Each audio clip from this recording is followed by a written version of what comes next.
7. Sudden news. An idea had come into my head. Was Peter Jenkins of Cranford now the Aga Jenkins of Chundarabadad? Could it be possible? I decided to ask the Cranford ladies some questions, without explaining what I suspected. I did not learn much. Miss Pole believed that Peter had become something important in Tibet. Mrs. Forrester said he had been rather handsome. They both thought the last news of him had come from India.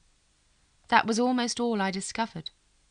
Meanwhile, however, something extraordinary was going on around us, and we all, even Miss Pole, failed to notice.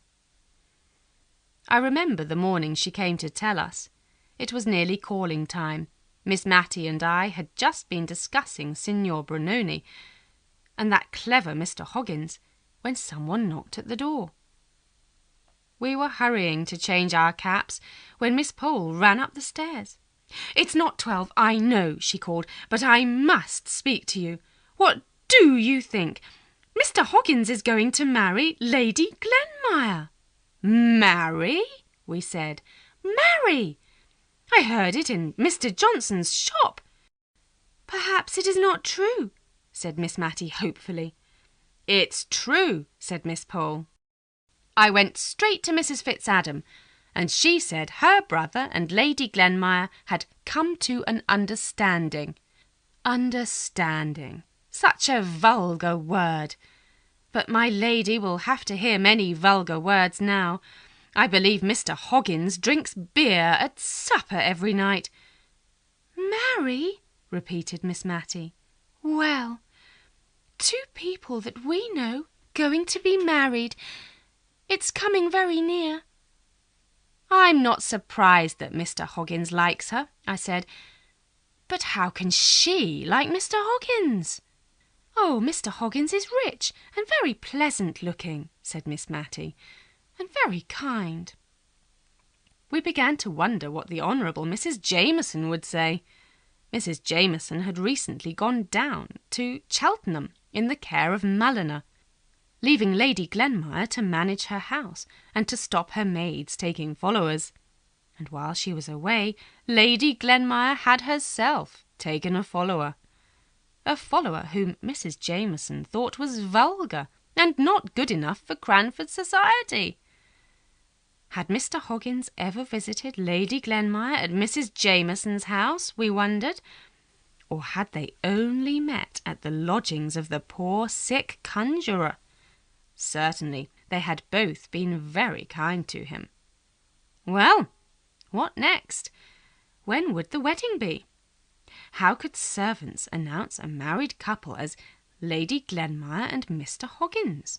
Would anyone visit the couple? Oh dear, would we have to choose between visiting dull Mrs. Jameson and bright Lady Glenmire? Next time we saw Lady Glenmire in church, she looked happy and younger than before. Mr. Hoggins too looked happy, and he was wearing his first new pair of boots for 25 years.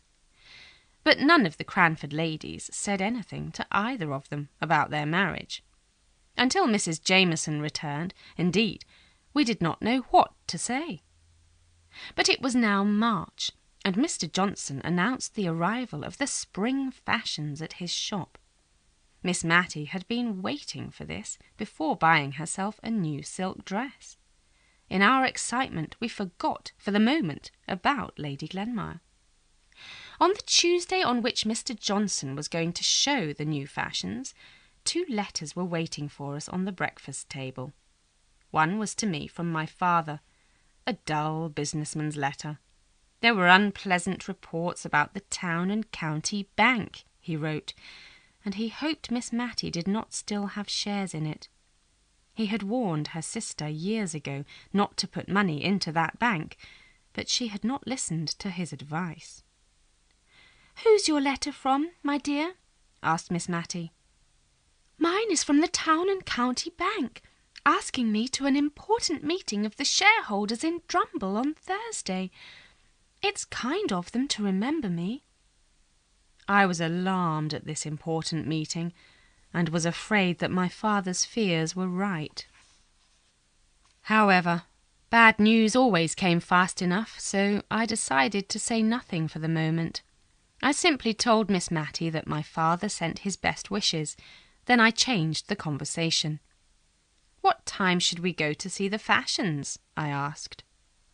"Well, the correct time to go is after 12 o'clock, she said, "but then all Cranford will be there, and I'd rather not look at dresses and caps in front of everyone. So let's go this morning, after breakfast. I need £half of tea. We can buy that and choose the silk for my new dress. Then we can go quietly upstairs, look at the fashions, and decide the style for my dress." The young men at Mr. Johnson's wore their best clothes and their best smiles. Miss Matty bought her tea, then began looking at the silks. It was Cranford's market day, and many country people came into the shop. One honest-looking man stood next to us and asked to look at some shawls for his wife. He hesitated. Miss Matty hesitated too. She would like a sea-green silk. No, that lovely red. No, that bright yellow. Our neighbour finally chose a shawl and held out a £5 note. The shop boy looked at the note. "Town and County Bank. I think we were warned this morning not to accept this bank's notes. I'll just ask Mr. Johnson." "What?" The poor farmer could not believe it. Miss Matty forgot her new silk dress. "Which bank did your note belong to?" she asked him. "Town and County."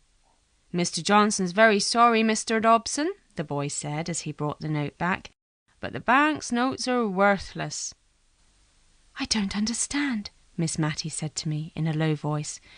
"Town and County is my bank, isn't it?" "Yes, this yellow silk will match the ribbons in your new cap," I continued quickly, holding it up and wishing the man would go away.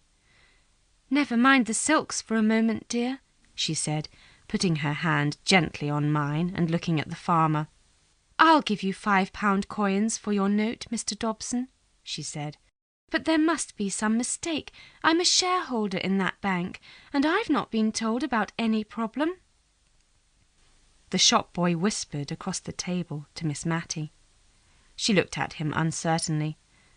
"I don't understand business," she said, "but if honest people are going to lose their money because they have our notes, then— Oh, I can't explain myself.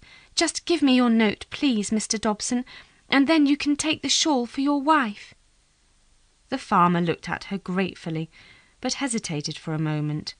"I wouldn't like somebody else to lose money instead of me," he said. "But you see, madam, £5 is a lot of money to a man with a family." "I'm sure there's a mistake," said Miss Matty quietly, "and in a few days everything will be all right." She pushed her 5 gold coins towards the farmer, who slowly put down his note. "Thank you," Miss Matty said. "I'll wait a day or two before I buy any of these silks," she told the boy. "My dear, will you come upstairs and see the fashions?" Miss Matty looked with great interest at all the new dresses and bonnets and shawls. She seemed unworried by what had happened downstairs, but as we came down through the shop, Mr. Johnson was waiting for us. It was true, he said, the bank was in serious trouble. Miss Matty showed no surprise or alarm. Cranford ladies thought it was vulgar to show their feelings in a shop. However, we walked home very silently, and neither of us ate much dinner. Later, in the drawing-room, Miss Matty unlocked her desk and began to look through her bills and papers. After a while, she came and sat next to me by the fire. I put my hand into hers. She held it, but did not speak. At last she said, "If that bank goes wrong, I'll lose £149 a year. I'll only have £13 a year left." It was too dark to see her face, but I knew that she was crying. "Oh, I'm so glad poor Deborah's not here." That was all she said about the sister who had put their money in that unlucky bank. We lit the candle later than usual that day. After tea, however, we talked about Lady Glenmire. Miss Matty had begun to think it was a good idea for her to marry Mr. Hoggins. "A man knows what to do when there are problems," she said, "and Mr. Hoggins, though a little rough, is very nice. I've known good, clever people who were not in society, but were both true and loving." She began to daydream about Mr. Holbrook, and I did not stop her. I had decided what to do. That night, after she went to bed, I lit the candle again and sat down in the drawing-room to write a letter to the Aga Jenkins.